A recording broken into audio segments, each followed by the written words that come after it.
nagkinahanglan ta sa iya so mo na nga do nagit ato ni siya dawatan sa akong kinabuhi. Yung diya sa John 14:6, John 3:16 nga gihugma pag-ayo sa Dios ang kalibutan.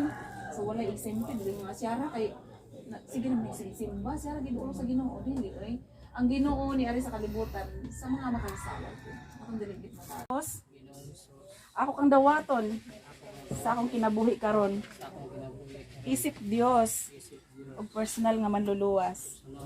Ginoong Hesus, ikaw na ang maghari sa akong kinabuhi. O ang akong ngalan na Hesus, ako kang dawaton sa akong kinabuhi karon.